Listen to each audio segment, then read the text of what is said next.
कक्षा 12 में पढ़ने वाली एक छात्रा जो कि उत्तर प्रदेश के जिला मुरादाबाद का एक थाना लगता है कुंदर की, उसी के एक गांव की वो रहने वाली थी।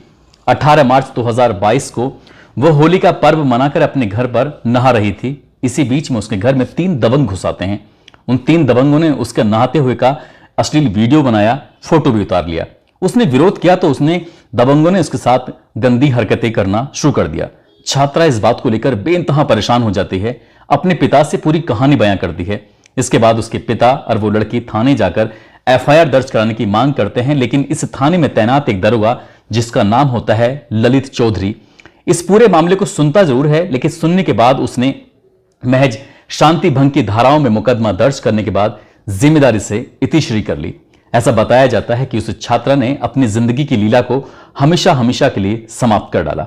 इसके बावजूद भी उस दरोगा ने इस घटना से कोई सबक नहीं लिया और भविष्य में उसने एक ऐसी घटना की जिस घटना के बाद पूरे उत्तर प्रदेश की पुलिस, जहां जहां तक ये बात पहुंच रही है, वहां वहां के पुलिस वाले उस दरोगा को लेकर थू थू कर रहे हैं, क्योंकि उसने जो काम किया है वो वाकई अपना आप में बहुत शर्मनाक है। आज की कहानी उसी दरोगा की है जो दूसरी बार अपना मुंह छुपाकर मुरादाबाद से सीधा पीलीभीत भाग गया है।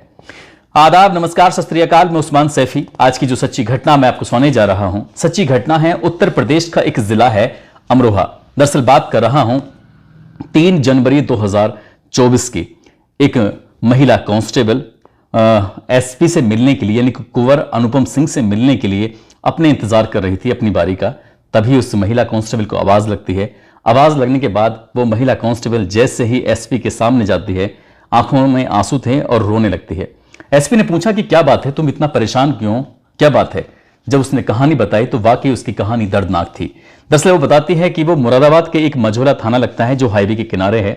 उसी मझोला थाने में हेल्प डेस्क पर वो काम करती थी, उसकी पोस्टिंग होती है। इसी बीच में एक दरोगा उसके पास से गुजर रहे थे। दरोगा का नाम होता है ललित चौधरी। ललित चौधरी ने उस महिला कांस्टेबल की तरफ देखा। देखने में महिला कांस्टेबल थोड़ी अच्छी सुंदर होती है। तभी पूछते हैं कि तुम कौन हो, कहाँ की रहने वाली हो?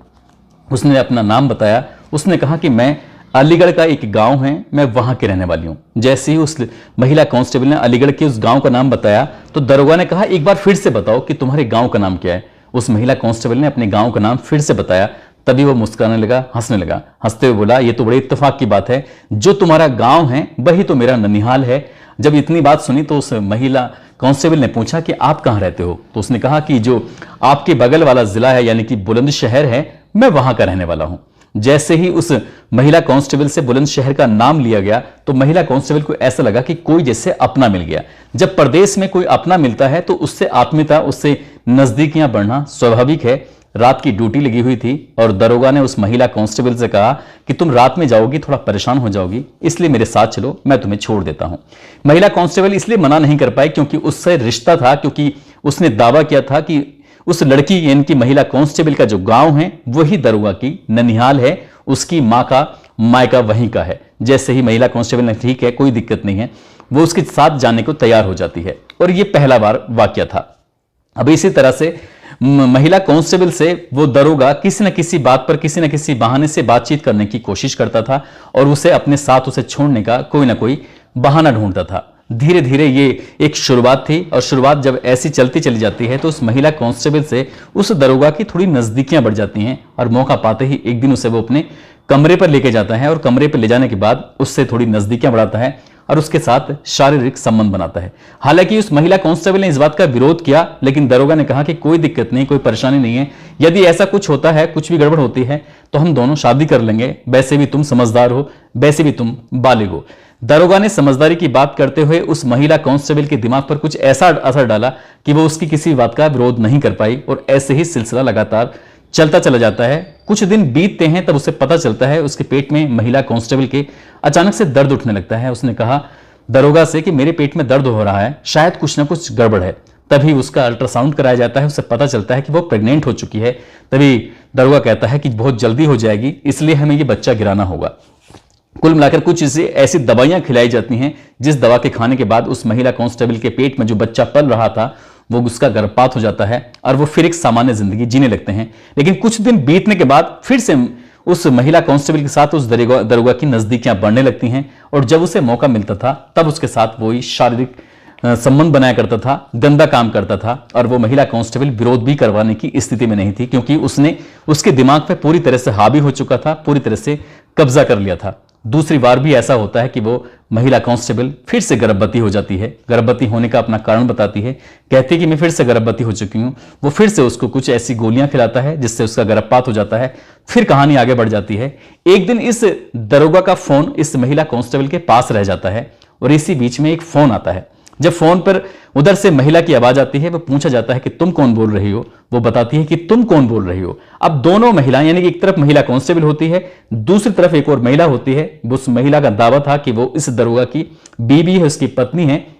इस बात को महिला कांस्टेबल बिल्कुल जानती ही नहीं थी कि यह दरोगा शादीशुदा है। और इसी बात को देखते हुए पूरी कहासुनी होती है। महिला कांस्टेबल अपनी जिंदगी से जुड़े हुए कुछ सच बताने की कोशिश कर रही थी और उस महिला ने बिल्कुल सुनने को तैयार नहीं थी।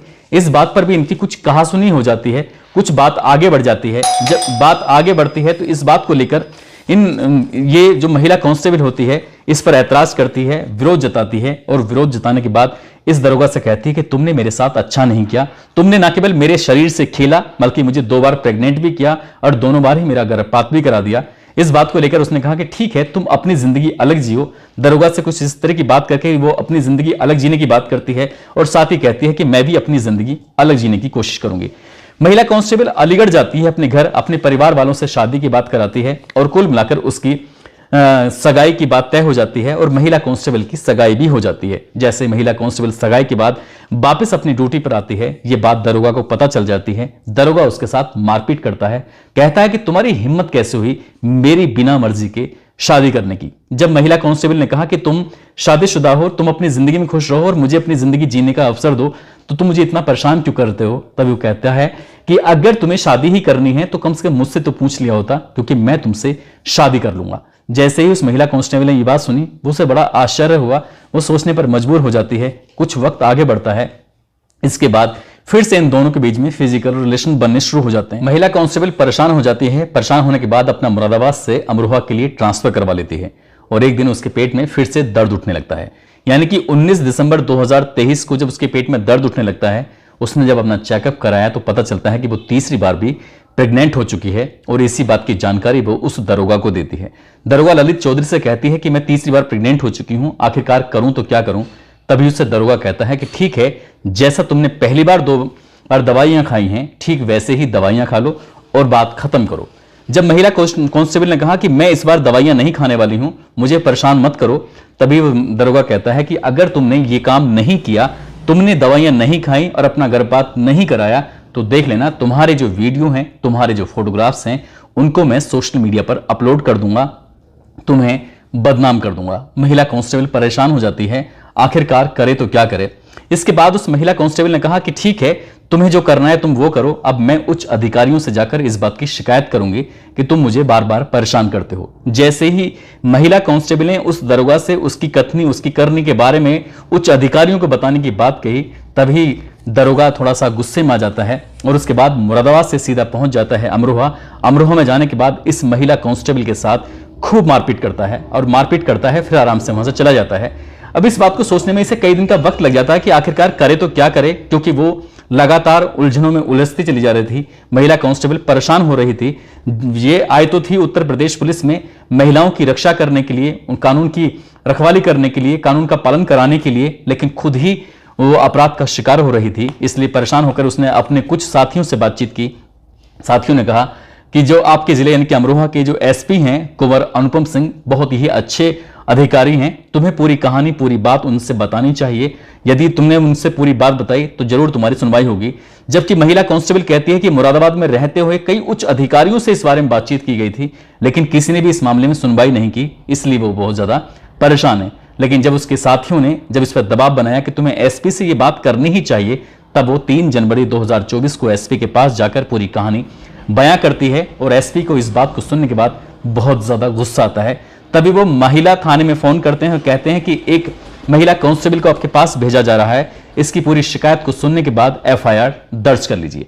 जैसे ही पूरी कहानी उस महिला थाने में जाकर बताई जाती है तो पुलिस उस दरोगा और दरोगा के भाई, दरोगा की पत्नी, इन तीनों के विरुद्ध आईपीसी की धारा 376, 323, 313, 504, 506 और SC/ST एक्ट की धाराओं में मुकदमा दर्ज कर लेती है। दर्ज करने के बाद इस मामले की जो जांच दी जाती है वो एसपी की तरफ से नौगावा सादात की सीओ होती हैं अंजलि कटारिया, उन्हें मामले की जांच दी जाती है।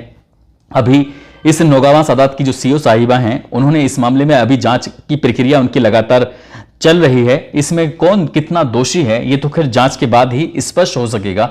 लेकिन जैसे ही इस बात की दरोगा को भनक लगती है कि तुम्हारे खिलाफ महिला थाने में एफआईआर दर्ज हो चुकी है, तब वो मुरादाबाद से अपना ट्रांसफर कराकर सीधा पीलीभीत भाग जाता है और इस मामले से बचने की लगातार कोशिश करता रहता है। हालांकि जब पहली बार उस दरोगा की लापरवाही की वजह से एक छात्रा की जान चली जाती है, शायद उसे तभी अपनी इस घटना से सबक लेना चाहिए था और जिस ड्यूटी को उसने निभाने के लिए कसमें खाई थी, जो जनता की मदद करने के लिए, उनकी हेल्प करने के लिए कसम खाई थी, उसी काम को यदि ईमानदारी से कर रहा होता तो आज उत्तर प्रदेश की पुलिस उस पर थू-थू नहीं कर रही होती। दोस्तों, इस पूरे घटनाक्रम को सुनाने का उद्देश्य किसी को परेशान करना नहीं है, किसी का दिल दुखाना नहीं है, बल्कि आपको जागरूक करना है, आपको सचेत करना है, आपको बताना है कि पुलिस का काम है लोगों की मदद करना, बल्कि कानून के साथ खिलवाड़ करना बिल्कुल भी नहीं है। लेकिन उस महिला कांस्टेबल के दिमाग पर कुछ इस तरह से वो दरोगा हावी होता है और उसके साथ वो लगातार कई साल तक शोषण करता चला जाता है। ऐसा बताया जाता है कि उस मुरादाबाद जिले के अंदर उस दरोगा की लगभग 5 साल तक तैनाती रहती है और कई साल तक इस महिला कांस्टेबल का वो शोषण करता रहता है। जाते जाते आज मुरादाबाद के रहने वाली हैं आबिदा, साथ ही सीतापुर के रहने वाले हैं मोहम्मद फैज, आज इनका जन्मदिन है। साथ ही गणपत सिंह हैं, आज इनके बेटे का भी जन्मदिन है। इनके बेटे को भी जन्मदिन की ढेरों सारी शुभकामनाएं, बहुत बहुत मुबारकबाद। साथ ही कुछ लोगों ने नाम लेने की अपील की है, जिसमें रामदेव हैं, निर्भय कश्यप, सचिन यादव, प्रमोद, मोहम्मद सरबर, पवन चौधरी, राकेश तंवर, मिंटू कश्यप, आदेश त्रिपाठी एडवोकेट औरैया के रहने वाले हैं, रागिब राही किशनगंज के रहने वाले हैं, मोहम्मद शहजाद जो कि शामली से हैं, मुकेश कुमार गाजियाबाद से, जमीरुल पठान फर्रुखाबाद से, श्याम कुमार वर्मा